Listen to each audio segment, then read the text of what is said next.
आज हम आपकी मुलाकात हमारे अलीगढ़ में नव नियुक्त डीआईजी श्री सत्येंद्र सिंह से कराएंगे। तो सत्येंद्र सिंह जी, पहले मैं cityajkal.com की तरफ से आपको यहाँ ज्वाइनिंग के लिए शुभकामना देना चाहूँगा। साथ साथ मैं अपने दर्शकों को ये पहले से ही बता दूँ कि यहाँ डीआईजी बने सत्येंद्र सिंह यहाँ पहले सीओ साथ ही साथ एसएसपी रह चुके हैं। यहाँ पर यह उनकी तीसरी बार नियुक्ति है और पिछले कार्यकालों में इनकी कई सराहनीय कार्य उन्होंने किए।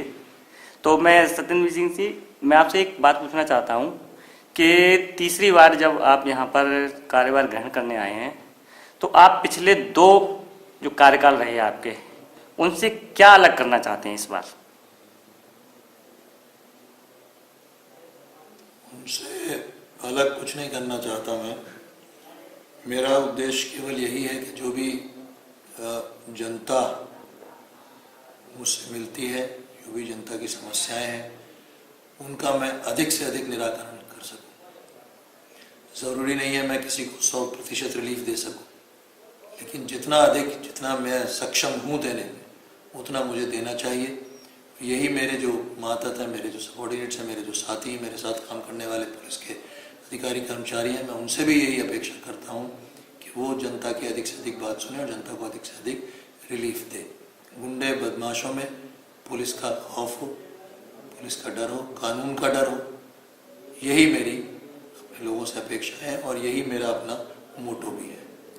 जैसा कि सर हमारे ज़िले में पिछले विगत कई समय से एफआईआर दर्ज ना करने की मामले अलग अलग थानों से आए हैं, तो इस पर भी कोई आप एक्शन लेने के मूड में? नहीं, डिपेंड करता है कि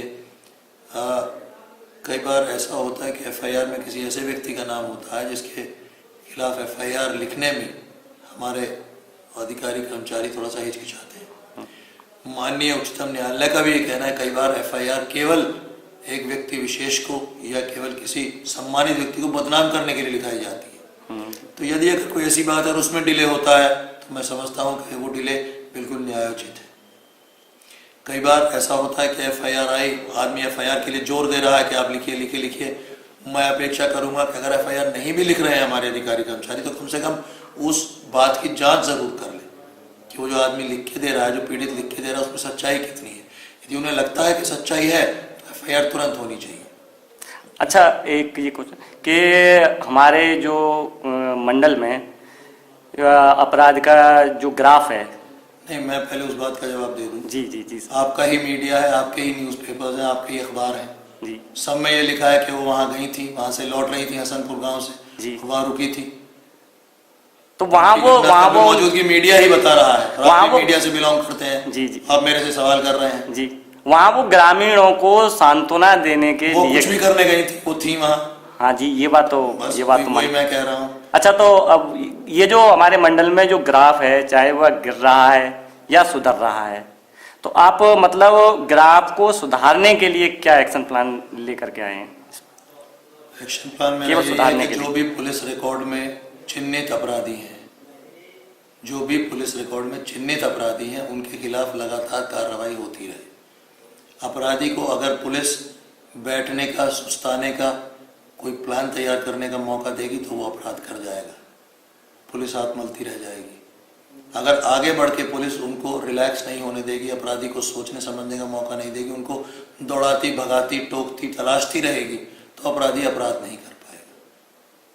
तो क्राइम कंट्रोल का एक यही तरीका है कि जो रजिस्टर्ड क्रिमिनल्स हैं, जो रिकॉर्डेड क्रिमिनल्स हैं हमारे पास, जिनका हमारे पास डाटाबेस है, उनके खिलाफ लगातार हम अपना अभियान जारी रखें, उनका पीछा करते रहें।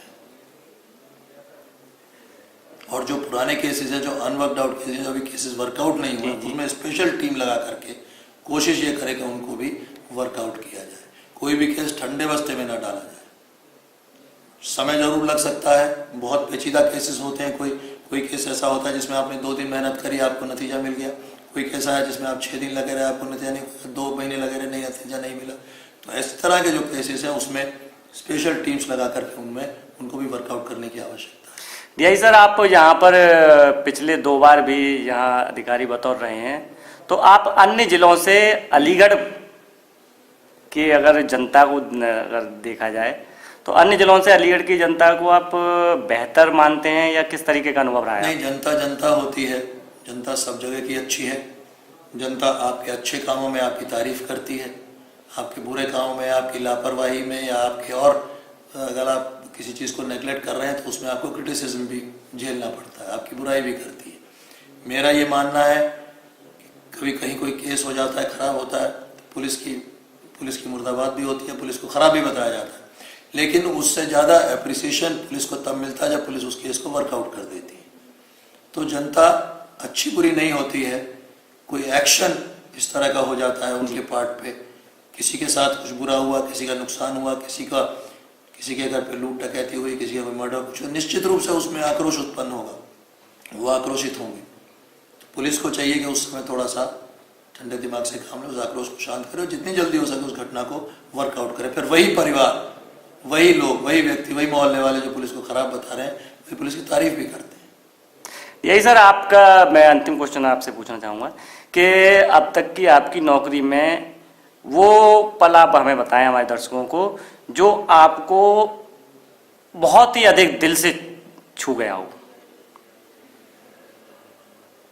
केवल एक। मैं यूपी एसटीएफ में रहते हुए जी, जब मुझे बहुत बड़ी सफलता मिली थी, जिस बदमाश के लिए वर्कआउट करने के लिए, लिक्विडेट करने के लिए यूपी एसटीएफ बनाई गई थी, जी जी, उसको उसके साथ एक मुठभेड़ हमारी हुई थी इंदिरापुरम में, वर्ष 1998 की बात है। जी जी, उस कार्य को पूरा करके, उस सफलता के बाद मुझे बहुत बड़ी संतुष्टि मिली थी। वो मेरे लिए अपने पूरे कैरियर का बिल्कुल एक ऐसा समझिए जैसे पीक होता है, उसको मैं हमेशा याद रखता हूँ। अच्छा, ठीक, धन्यवाद डीआई सर। मैं चमन शर्मा, cityajkal.com के लिए।